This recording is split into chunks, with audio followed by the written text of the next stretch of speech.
La verdad que yo no conocía esta historia y se me pasó, porque habitualmente sigo este tipo de casos, lamentablemente como muchos hombres terminan sufriendo violencia.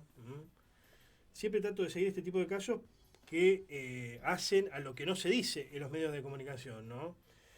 Bueno, no lo conocía, se me pasó, tampoco vi la serie Bebé Reno, no miro serie porque no tengo tiempo, pero el amigo psicólogo Alejandro Limanovich lo entrevistó a, a quien vamos a entrevistar ahora, a Ramiro Simón, a él me refiero.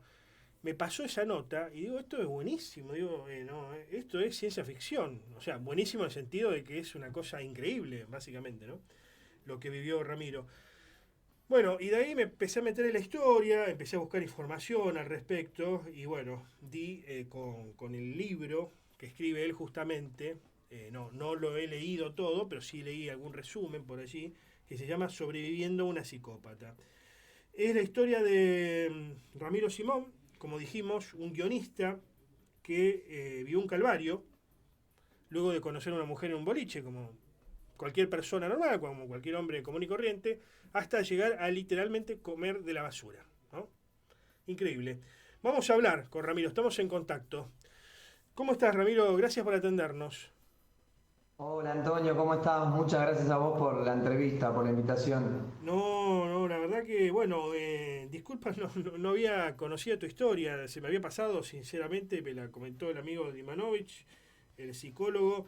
Eh, es impresionante, ¿no? Es impresionante y esto habla de cómo el hombre también, así como el hombre a veces es victimario, ¿no? Y ejerce violencia contra la mujer, psicológica, física, etcétera, etcétera. La mujer también a veces es victimaria y ejerce violencia contra el hombre de diferente estilo. Relatanos tu historia sucintamente para aquellos que no la conozcan, de cómo comenzó y cómo finaliza tu calvario. Bueno, voy a tratar de hacer un resumen, como siempre digo, porque son casi 10 años a lo largo de todo lo que fue sucediendo y sigue sucediendo, que es fuerte y trato a veces de no caer tan profundo en contarla todo porque es como que uno lo revive mucho. Pero hago un pequeño resumen. Yo trabajaba allá por el 2011 con Pino Solanas en el Congreso de la Nación. Tenía una pequeña productora audiovisual, trabajaba con varios canales, tenía mis clientes, trabajaba con Televisa México. Bueno, iba más o menos remándola, me iba yendo más o menos bien. Y estaba por comercializar un guión mío a Estados Unidos, a Jair Doyle, que es uno de los socios de Cris Morena, en realidad agente que trabaja con Jair Doyle. Y bueno, estaba separado hace unos 10 meses de mi mujer, salgo a bailar y en eso conozco a una chica que me presenta un amigo. Él me presenta como director de cine. Yo justo había ganado un premio de un cortometraje que se llama Calabazas en la Vereda, que habla de chicos de la calle. Y me presenta así, mira, él es director, ganó este premio, qué sé yo, y ella, él no la conocía en realidad, y ella se presenta y, o casualidad, ella también era escritora, guionista y trabajaba para muchos artistas muy importantes como Diego Torres, Valeria Lynch, según ella decía, ¿no? Y Cris Morena, entre otros. Bueno, pegamos onda, nos quedamos hablando, la conocí, salimos esa noche, seguimos tomando por ahí y la cuestión que a los pocos días me llama por teléfono, me dice que había visto mi trabajo, que quería hacer una propuesta, me propone trabajar para Cris Morena, que dice que quería volver a la televisión luego de la muerte de su hija, y me propone escribir para la nueva serie para la que ella, con la que ella quería volver. Y bueno, nada, entre idas y vueltas, porque me daba muy poco tiempo, daban 45 días, y yo le dije que la iba a hacer quedar mal, porque es muy difícil. Le muestro el guión que yo estaba comercializando con Estados Unidos, que estaba ahí en las tratativas. Y bueno, cuando le muestro el guión, me dice, tenés que ser vos, tenés que ser vos. Le dije, bueno, yo te advertí que es muy difícil, es muy poco tiempo, y empezamos. Y con esa excusa, bueno, yo salía al Congreso de la Nación o donde estaba rodando con Pino, me iba corriendo a la casa de ella y estaba todos los días, durante 45 días, 2 meses más o menos, estuve sin dormir todos esos días, o sea, durmiendo muy poco, 2 horas, 3 horas. Imagínate que era una oportunidad nueva también para trabajar con Gris Morena, era como, bueno, dejo todo en la cancha. Y bueno, como hace todo psicópata integrado, que es el nombre científico que tienen, que es lo que no se conoce, que es lo que los psicólogos recibidos ahora de la UBA van a estudiar por fuera, porque en la UBA no lo enseñan. y por eso creamos el proyecto de ley. Ujú. Bueno, nada, empezó con un ida y vuelta, me quedaba a dormir en la casa mientras ella iba como enamorándome, y poco a poco me fue, digamos, lo estoy resumiendo, ¿no? Me fue aislando de mi familia, después nos dimos cuenta que los cafés que me daba me iba metiendo, me iba como drogando. Y así al poco tiempo, a los 2 meses, cuando entregamos ese guión, que había que correr para entregarlo, me dice que su ex marido, un militar, me dice que era un psicópata, que la quería matar a ella, que nos quería matar a todos porque, nada, yo había aparecido en su vida. Y a partir de ahí empieza todo un calvario de que nos cortaban la luz, de que era él supuestamente queriendo ingresar, Ujú. que había que escaparnos y yo empecé a vender todas mis cosas. Yo, bueno, entre comillas, me enamoré de esa persona que me estaba manipulando, ¿no? Que yo no sabía todo esto. Ujú. Empecé a vender mis cámaras de televisión con las que trabajaba, mis de edición, perdí el trabajo en el Congreso y me compré un auto y era para escaparme, para estar todo el tiempo yendo de un lado al otro, un campo al otro, hasta que finalmente nos fuimos a vivir a la casa de unos familiares de ella en el interior, en Chilecito, Ujú. luego en Córdoba, y esto me llevó, terminé, para resumirlo, desde el Congreso de la Nación a estar en Córdoba, luego recibir cuchillazos y palazos durante 5 años, comiendo de la calle, limpiando autos en las esquinas de Córdoba. Qué bárbaro.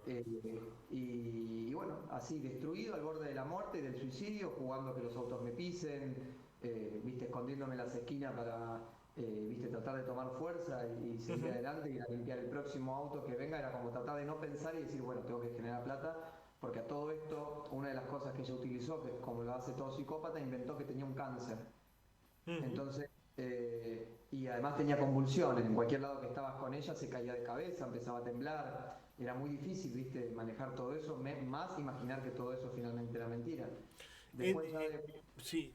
No, no, después terminaste. Ujú. luego de los últimos 5 años me descarta, que es cuando el psicópata ve que ya no te puede sacar más nada, ya me había sacado todo el dinero, a mi familia también, robó muchísima plata, y yo estaba muerto en vida. El psicópata disfruta del dolor del otro, yo ya no ni lloraba, estaba tan mal, tan vacío, que ni lloraba, que es el lugar donde te inducen, ellos te inducen a ese lugar, a la depresión y a sentir que no vales nada y que todo es tu culpa para que te suicides. Qué bárbaro. Porque ellos son especialistas en eso, en generar suicidios, que en realidad son asesinatos distintos. Entonces, cuando vuelvo acá a Buenos Aires, yo sin saber nada de todo esto, ¿no? Me doy cuenta, veo en las redes, después de 5 años de no tener redes, no tener celular, no tener nada, que estaba mi guión, el que yo estaba por comercializar a Estados Unidos con la gente que trabaja con el socio Cris Morena, que Cris Morena lo había producido bajo el nombre de Aliados y lo había vendido a 22 países. Entonces, bueno, ahí se me cayó la venda de los ojos y me di cuenta que la psicópata siempre había sido ella y que habíamos estado escapando de un militar que nos quería matar y me alejó de mi familia, que no, que era otra víctima más de ella. Yo después hablé con ese militar y ese militar le pasó lo mismo que a mí, hace 13 años que no ve a su hijo Qué locura. y bueno, es una víctima más, como tantas otras que está teniendo esta chica llamada Noel. ¿Entre qué años y qué año fue esto, Ramiro? Fueron 5 años. ¿Entre qué año y qué año? Más o menos 2011, 12 y 2017, que ya fue que volví en el 2000, sí, a fines del casi 2017.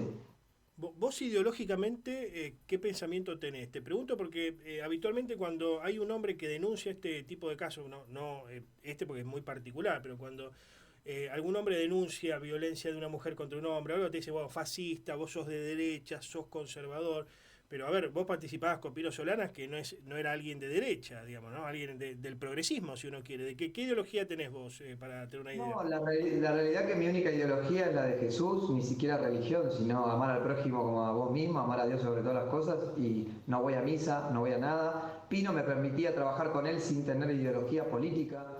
De hecho, nunca me afilié al partido político, no sé si alguna vez lo hice por alguna cuestión del trabajo o lo que sea, pero creo que no, nunca ni me afilié. No tengo ideología política, la realidad es que no. No tengo ningún tipo, ni partido de fútbol, ni nada. Ujú. Es interesante marcar esto, ¿no? Para terminar con los preconceptos respecto a la denuncia de los hombres. Después pensaba, mientras vos comentabas tu caso, ¿esto te hubiera pasado si vos no te hubieras enamorado? ¿O si lo hubiera visto solamente como ¿cómo podemos decir? Un toco y me voy, o no te hubiera involucrado tanto? Porque es como que vos vas perdiendo racionalidad, me da esa impresión, no sé si vos coincidís con este análisis, y te va ganando lo emocional y llega un momento que te domina lo emocional, ¿no?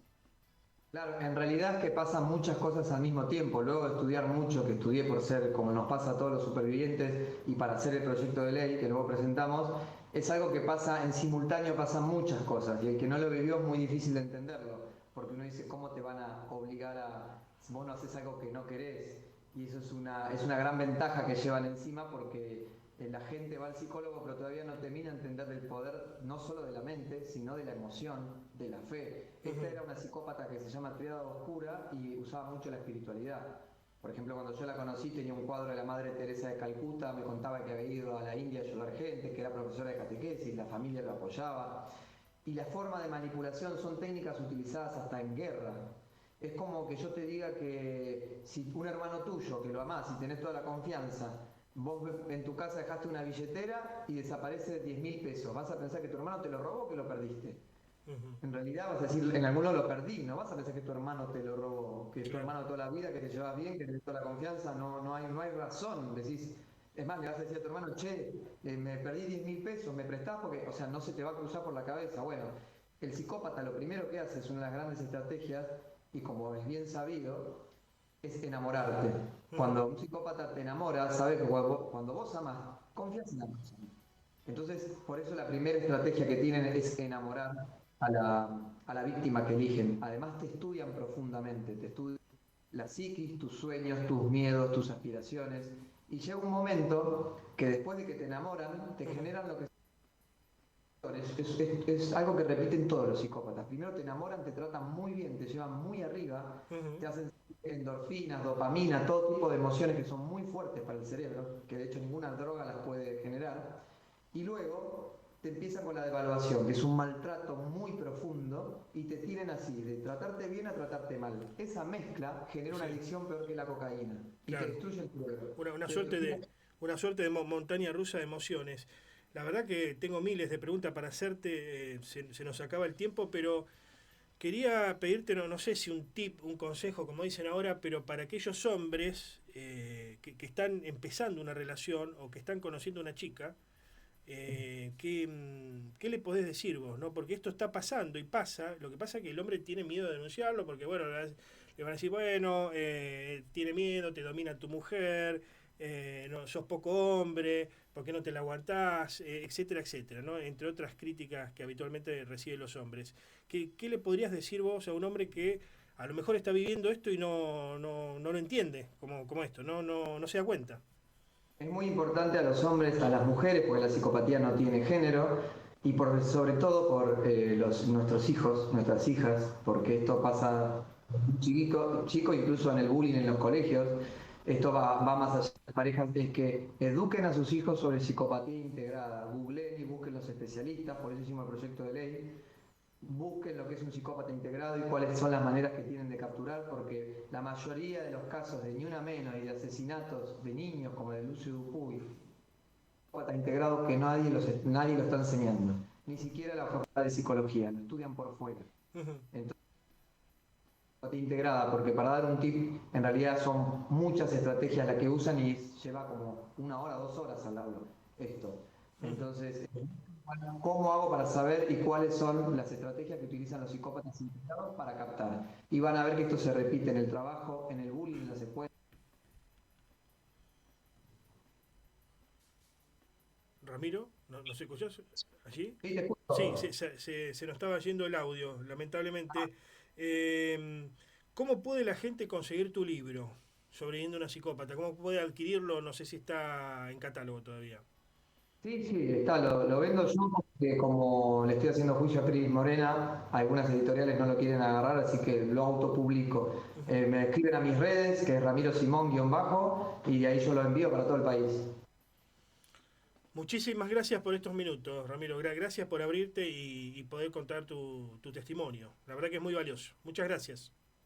Muchas gracias a vos. Un gran abrazo. Adiós. Chao, Antonio.